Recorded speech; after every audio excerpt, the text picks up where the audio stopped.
It's a mess. Strong criticism from Jamie Carragher as Liverpool suffer their second defeat in 4 days. He says he's not watching a top team this season.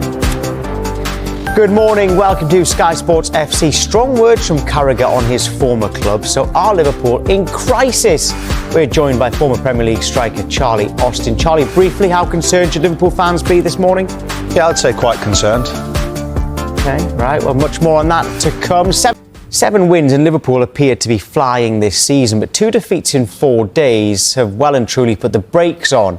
They lost 1-0 away to Galatasaray last night, and Jamie Carragher says the signs of weakness have been there all season.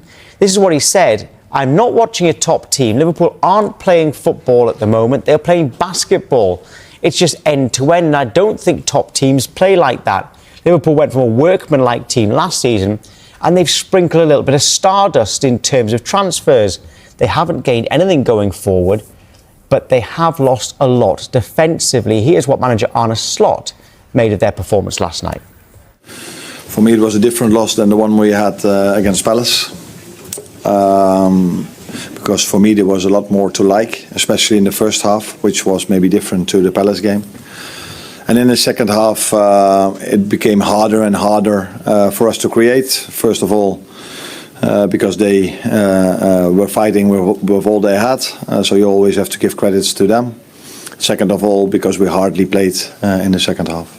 It seemed that... And we've hardly played, I mean, the ball was hardly in play. Right, Charlie Austin, good morning. That's Slot's take on it, but Jamie Carragher said he's not watching a top team. Is he right? They're obviously a top team on paper, but when they go across that white line, they're certainly not playing like one. Going forward, yes, they've got all the talent in the world. They spent big money on the attacking players, but it's just not gelling at the moment. And defensively, they look like they could be carved open at any point.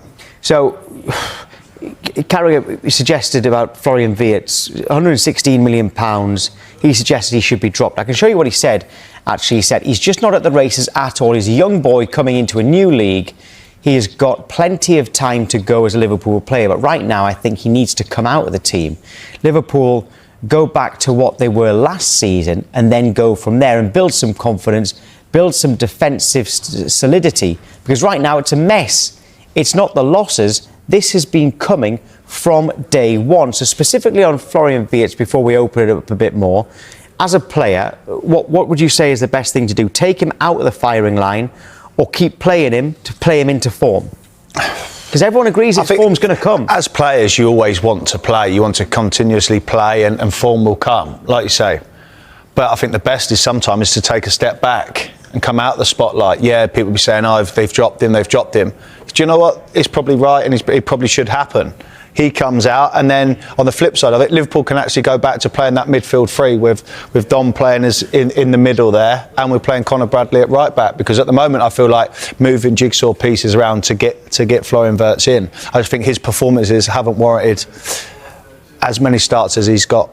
How frustrating would it be for him though if he is taken out?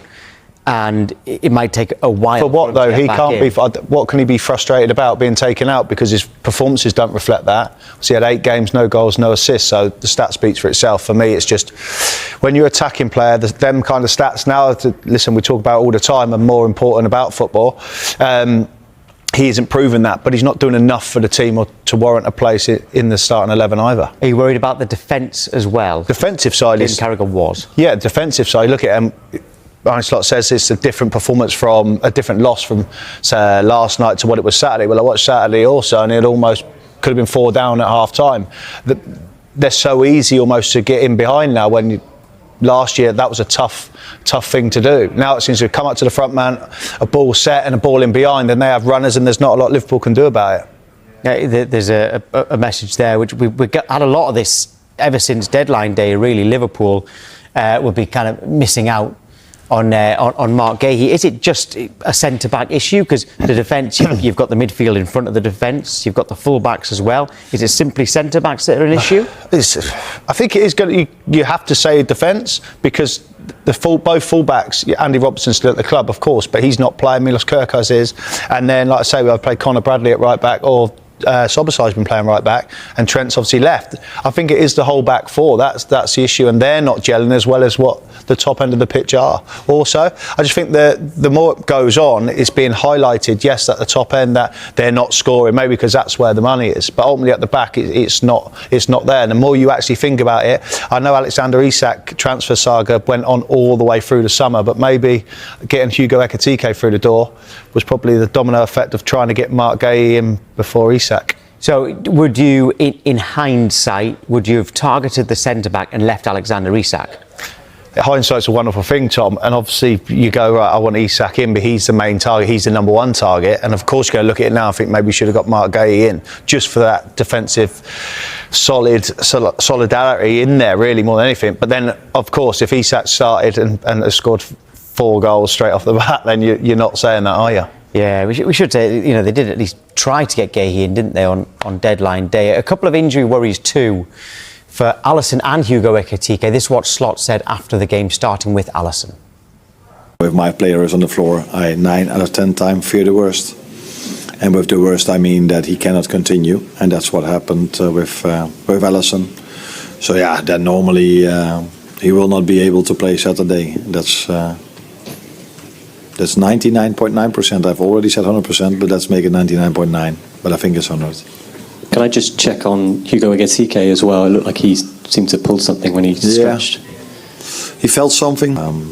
He said he couldn't continue, so we had to take him off. Let's see how he is for the weekend. Right, so if we don't know how big those injuries are yet, Alisson and Hugo Ekitike, is that something to be majorly worried about? Goalkeeper scenario, I'm going to say yes to a degree, because the performances he's had to put in so far to bail Liverpool out has been phenomenal, been world class. He's a world class goalkeeper. Hugo Ekitike has been performing really well, scoring the goals that he has done, but Alexander Isak's in there, and maybe that's a domino effect where Florian Wirtz stays in the team. But no one likes injuries, and when your number one gets injured, that can become a problem. Yeah, Georgie Mamadashvili is a goalkeeper they've got, and they've also. But he's a number one in his right mind as well, Tom. If he plays for anybody else, he's number one. Yeah, and I think they brought Freddie Woodman in as well as their third choice goalkeeper, and he, very solid, is probably doing a bit disservice just to call him a solid goalkeeper. They do have options there, and of course they've got Isak to come in for Ekitike as well. Right, okay, details. We can speak to Liverpool fan John Gibbons now. John, good morning to you. Are you at all worried at the moment?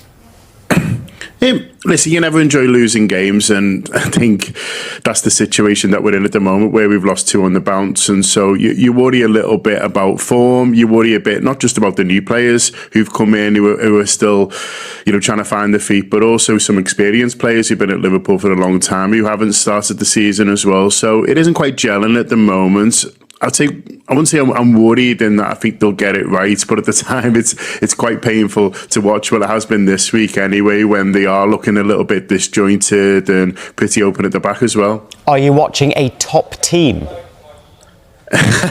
Well, we're watching the champions, and we're watching the team who were top of the league, so they're top in that regard because they are still number one in the Premier League as far as I know. I don't think they can be moved down just because people aren't enjoying it, and so they're not performing quite at the best. But listen, I think we can have false memories sometimes of seasons of the past, and even last season there was times when Liverpool weren't exactly flying. They were getting some criticism. People were saying that they didn't look like champions, and then they ended up winning the league at a little bit of a canter. So I think sometimes we can reimagine. John, I know they won the league at a canter, but let's be real, and we can look at it now. The biggest thing is that the other teams wasn't good enough, and Liverpool was continuously winning, and on that game after game they was winning, whereas the others can't do that. I feel like now the gap has got a lot closer, but Liverpool wasn't playing this style of football last year to what they are now, defensively and attackingly.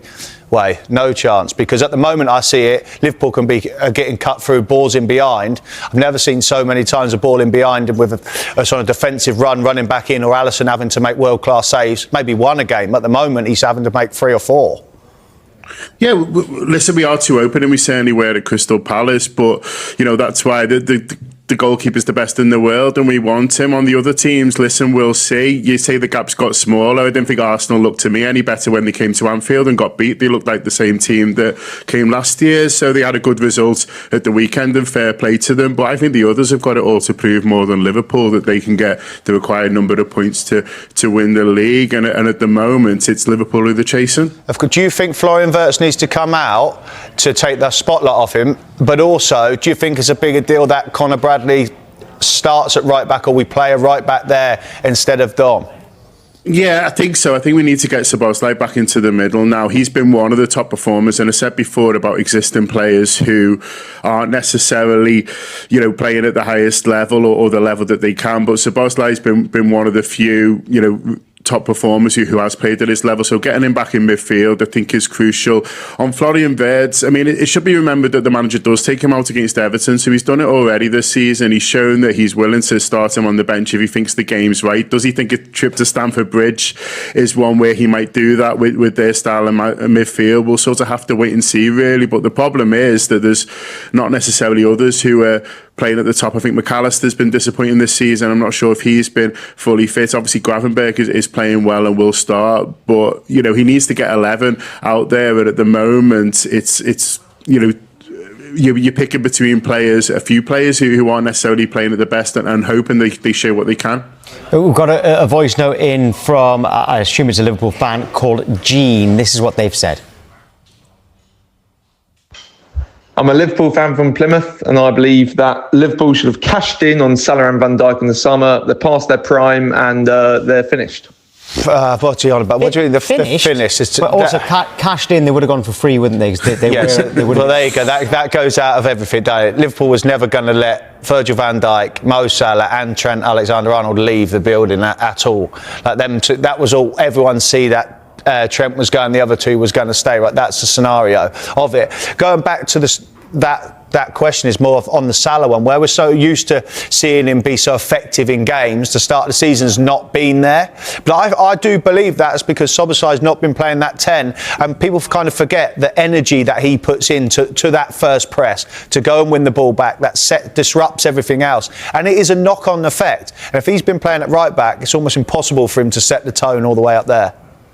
Yeah, I think that's completely fair, and I think it's not just Szoboszlai, it's the fact that he's lost the right back playing behind him. He used to playing those first time balls over the top that he used to love, and also the centre forwards he was playing with last year aren't there as well, and that he felt like he had a good understanding with. And so I feel like we've upgraded it, the number 9 position, but for Mo Salah, he's still learning about the runs that they're making, and maybe feels a little bit like the team isn't quite set up to suit him at the moment. But he is the highest paid player at the club, and so he needs to be delivering more at the moment. But also for the manager, he needs to be making sure, well, am I setting up the team to get the best out of him? I agree with you that Szoboszlai is someone who he enjoys playing with, who does a lot of running around him, energy around him, that maybe allows him to concentrate a bit more on what he does best, and getting that right back position nailed down, who's going to play there, I think is crucial as well, to get that understanding going down that right hand side. I hope it's Bradley. I really like Bradley, and I'd hope to see him start at the weekend. As I do all the time when there's any criticism of Liverpool, you are still top of the league, and everyone says your squad is better than it was last season when you won the league. But your next game, it's a big one on Saturday, away at Chelsea. Are you concerned about that one? I think you've got to respect them. I think, you've got to remember it's names and it's how teams are playing, and arguably Crystal Palace are a better team at the moment than Chelsea, sort of where we've just gone in terms of how they've played over the last 18 games it is now that they're unbeaten. But listen, it'll be tough with the way that we're playing, but it will click, and I'm just hoping it's Sunday, and we're still creating chances, we're still creating moments. And listen, there's a lot of pride in this Liverpool squad. They won't enjoy getting beat, and that's why you keep the likes of Virgil, and that's why you keep the likes of Mo Salah, is because they've been there and done it, and they've been in these situations, and they won't be enjoying it, and they'll be more determined than anyone to turn it around. So I'm hoping for big performance from our big players at the weekend, and if we do that, I think we'll have too much. Yeah, and after the international break, it's Manchester United at home, which I know you'll be looking forward to. John, thank you. Pleasure, cheers.